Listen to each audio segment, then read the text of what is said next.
Ya, yuk. Ya, sekali lagi terima kasih buat Pak Gembala dan Bu Gembala yang sudah mengundang saya untuk berbicara pada siang hari ini. Ya, puji Tuhan, sungguh Tuhan kita luar biasa. Saya dalam waktu beberapa hari ini, saya mengalami kehilangan 3 orang terkasih saya, ya, 2 sahabat saya, dan tadi pagi 7:30 itu mertua dari adik saya meninggal dunia dipanggil Tuhan. Saya melihat di sini bagaimana, ya, usia kita itu sangat singkat, ya, waktu-waktu yang sangat singkat Tuhan berikan dia begitu cepat. Kita nggak sadar ternyata sudah mau masuki sebentar lagi bulan Maret, ya, sudah 2 bulan kita lalui. Nah, siang hari ini, ya, Tuhan mengingatkan kembali kepada kita bagaimana kita terus melayani Tuhan, bekerja, ya, melakukan pekerjaan Tuhan, menyelesaikan pekerjaan Tuhan. Seperti saya sampaikan beberapa waktu yang lalu kesaksian saya sebetulnya harusnya saya sudah lewat dipanggil Tuhan karena saya mengalami heart attack, serangan jantung, terjadi penyumbatan 100%. Dan waktu itu saya sudah berkata, Tuhan, saya siap. Kalau Tuhan memanggil saya, berarti tugas saya sudah selesai.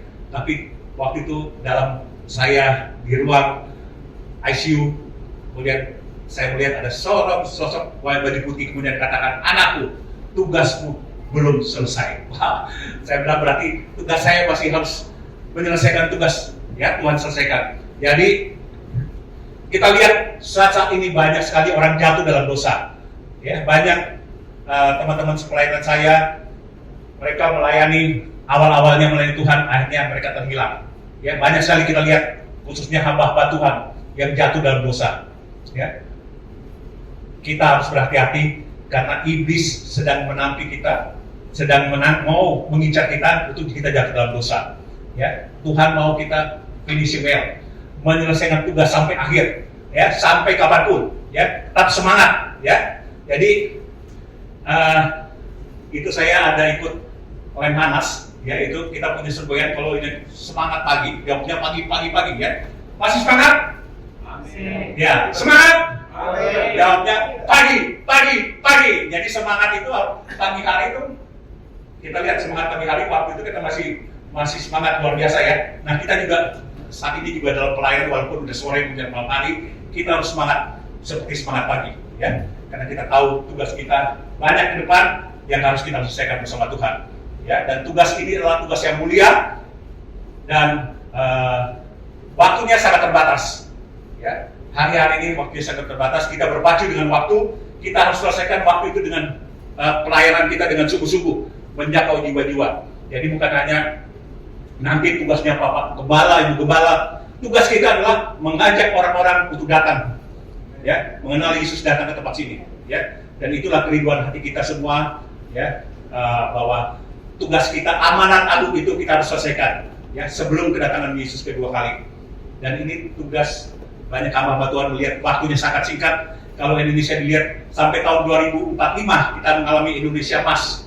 Tapi kita tahu bahwa di masa setelah itu, ya, karena kita nggak bisa ingkari bahwa sesuai dengan nubuatan Alkitab bahwa akan terjadi masa-masa sulit, ya.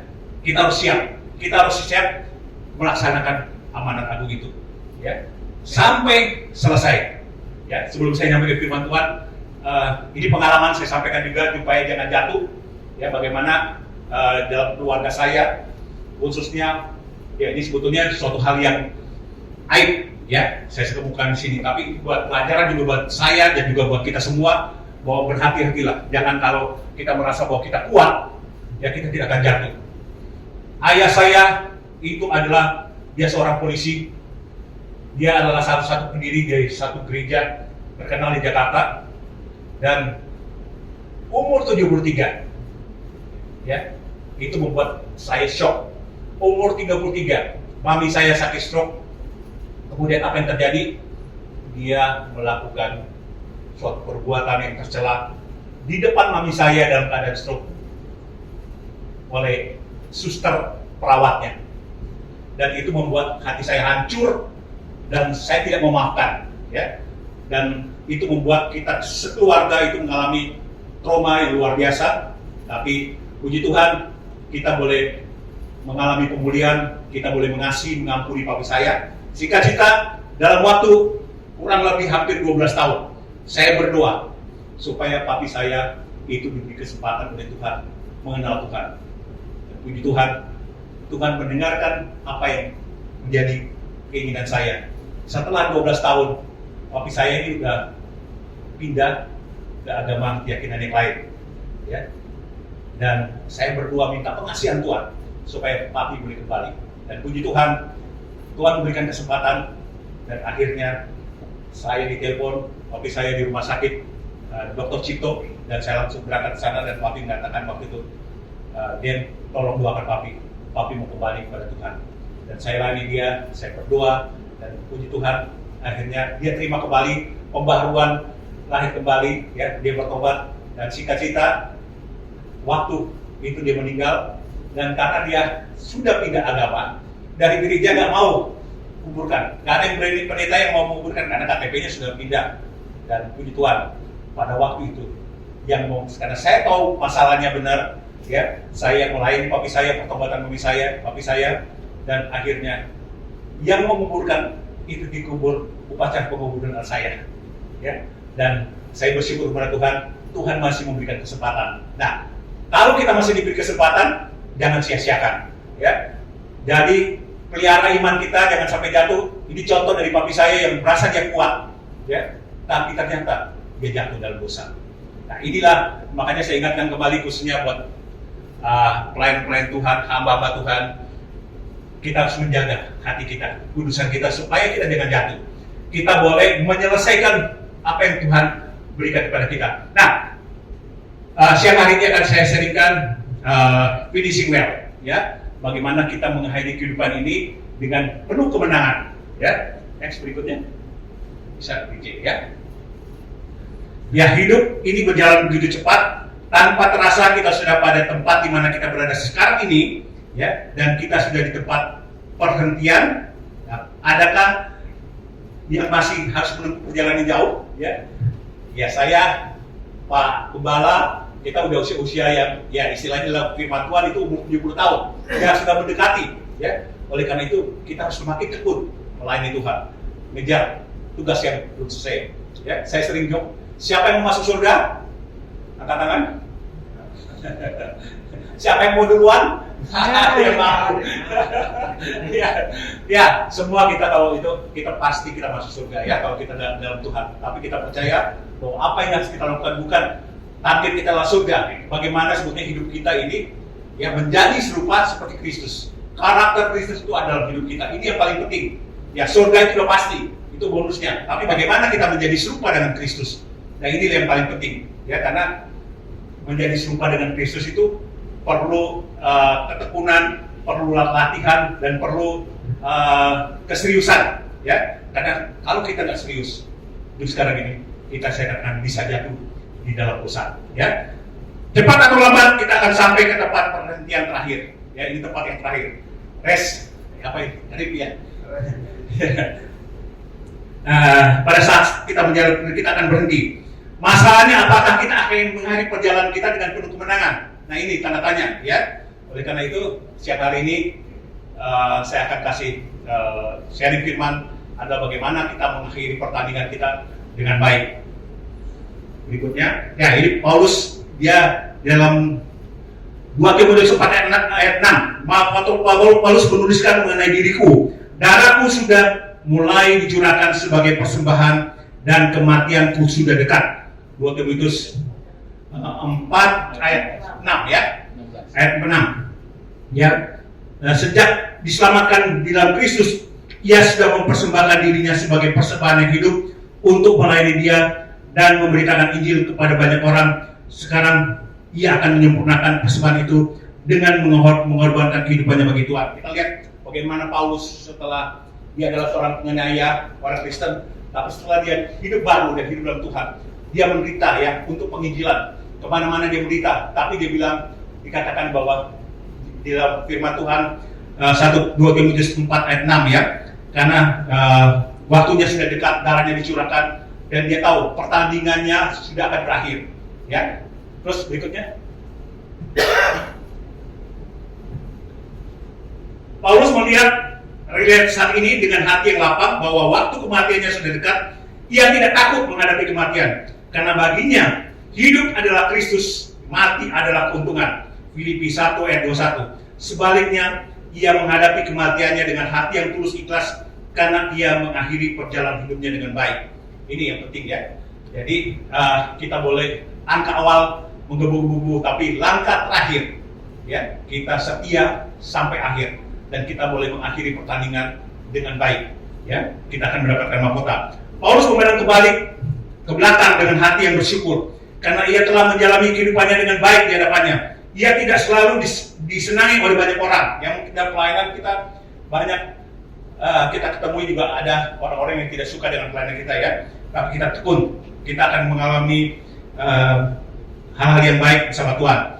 Ia telah menjalani kehidupannya dengan baik dan ia akan segera mengakhirinya dengan baik dengan menggunakan gambaran tentang pertandingan olahraga. Paulus mengungkapkan tentang dirinya dapat finishing well. 2 Timotius 4 ayat 7. Nah, inilah pertandingan terakhir. Ya, pertandingan terakhir ini berarti seorang olahragawan dia akan terus menghadapi apalagi pelari ya. Dia akan menyelesaikan pertandingan. Dia akan mengatur stamina-nya supaya bisa sampai selesai. Ya, paling tidak dia masuk finish. Ya, inilah yang target kita. Ya. Tidak bagaimana jadi pelari itu seperti pelari maraton. Kita akan berlari terus berlari mengatur ritme langkah kita supaya kita bisa mengakhiri pertandingan dengan baik.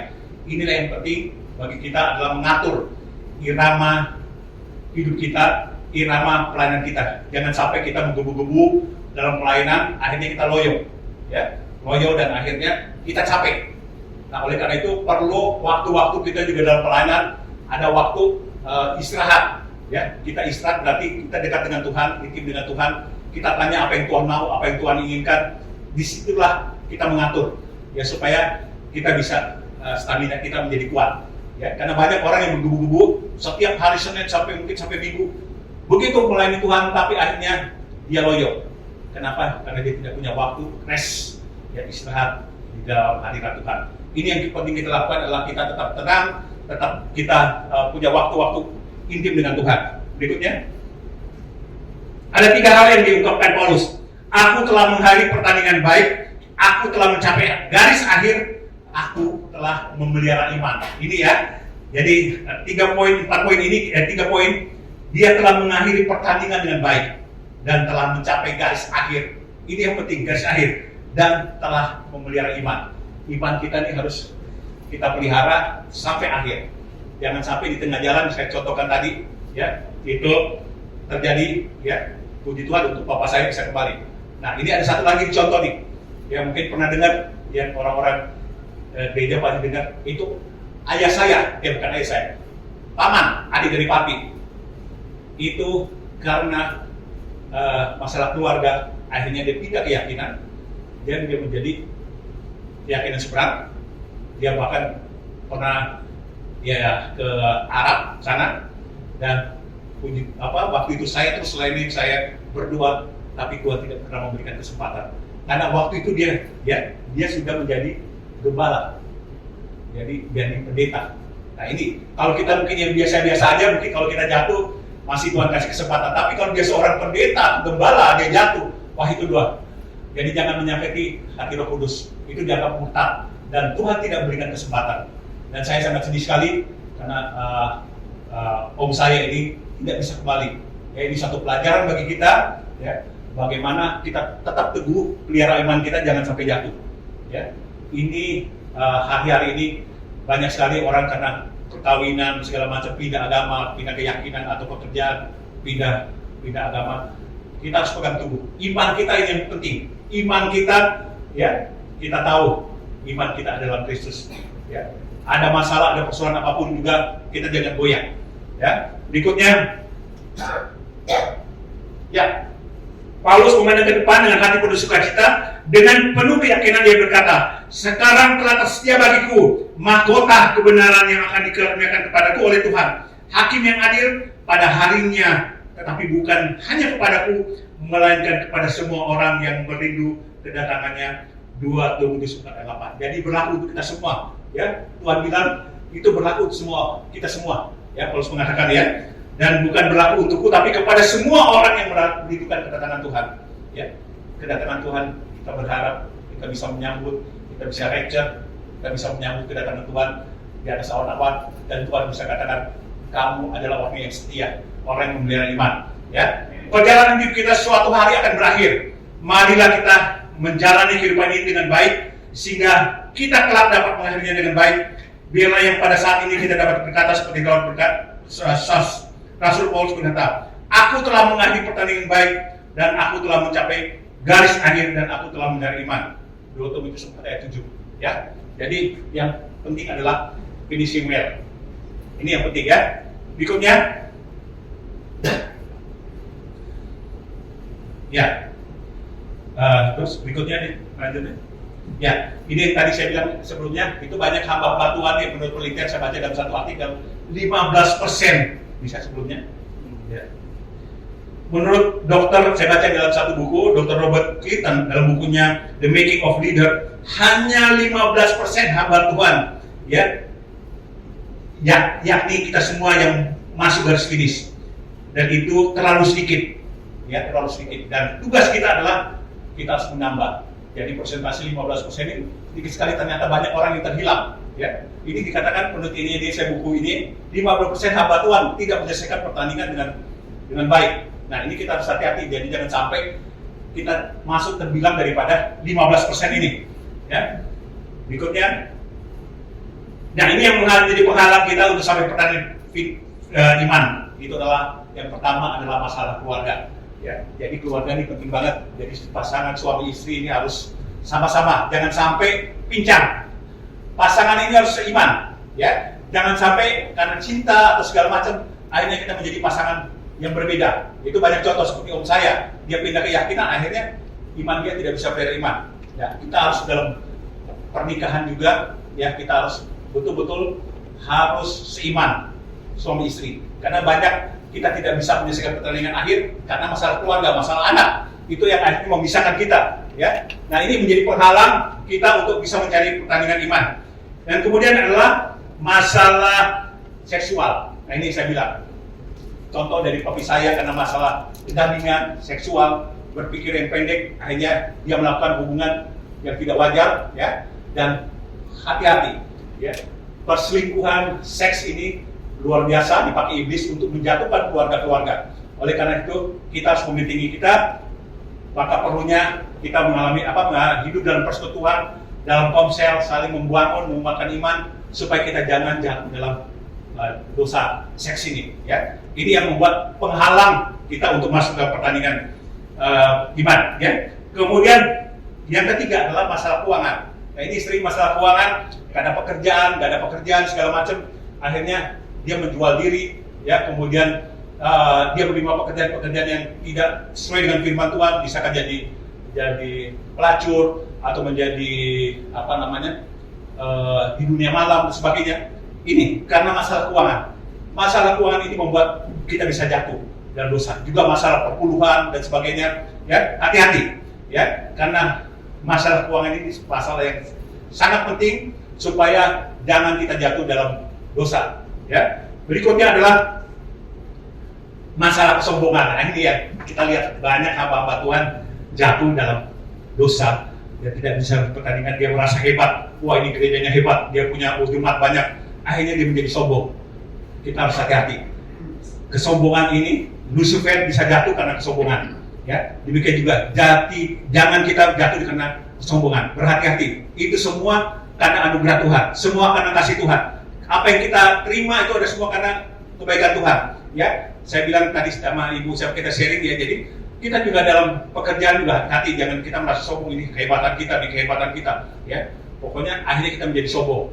Ya, oleh karena itu jaga hati kita agar kita jangan menjadi sombong. Yang berikutnya adalah masalah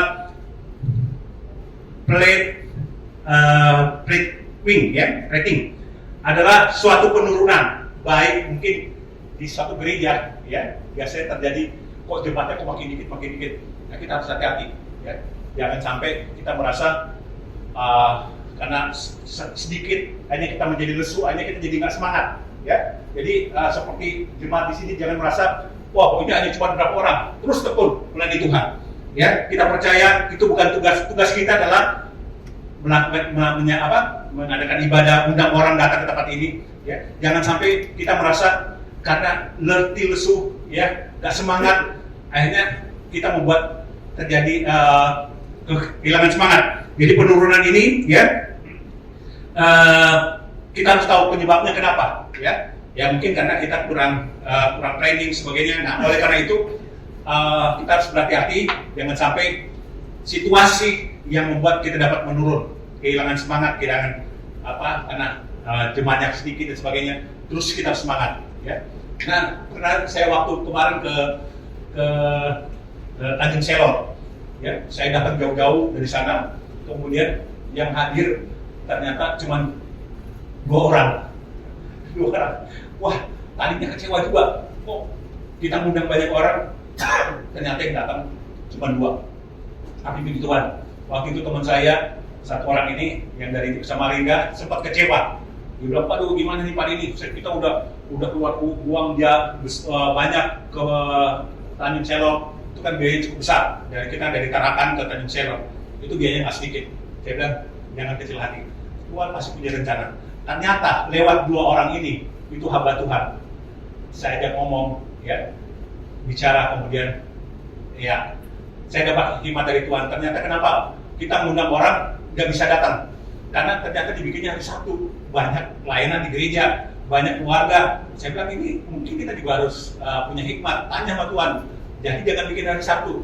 Puji Tuhan, setelah kita atur kembali dan nanti bulan Maret saya akan berangkat.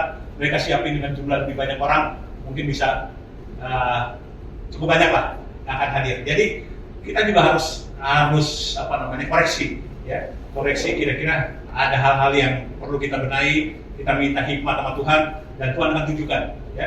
Dan saya bilang sama dia jangan kecewa, Tuhan pasti punya rencana, ya. Puji Tuhan akhirnya teman-teman yang di Tanjung Selor ini boleh semangat, ya.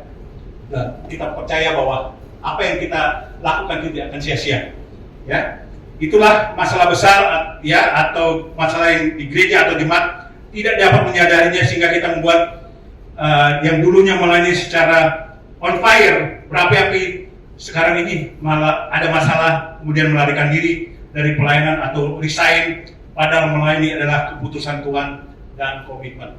Ini yang akan terpegang, komitmen kita kepada Tuhan, ya, apapun, ya, mau keadaan yang tidak baik, kurang baik, kita lakukan, ya. Setia sampai akhir. Ini yang Tuhan mau. Ya, berikutnya. Ya, ini saya lihat ada 3 cara untuk mengatasinya. Ya, pertama adalah kita kecil, ya.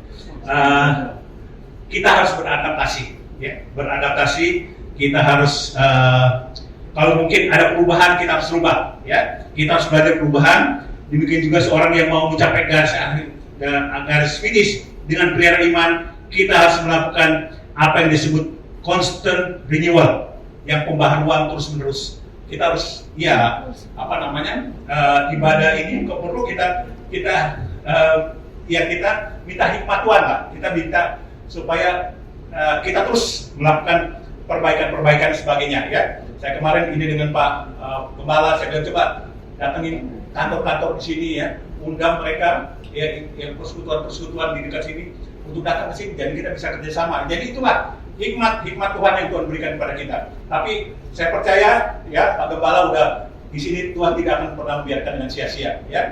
Pasti Tuhan punya rencana, ya. Kemudian yang penting adalah kita disiplin diri.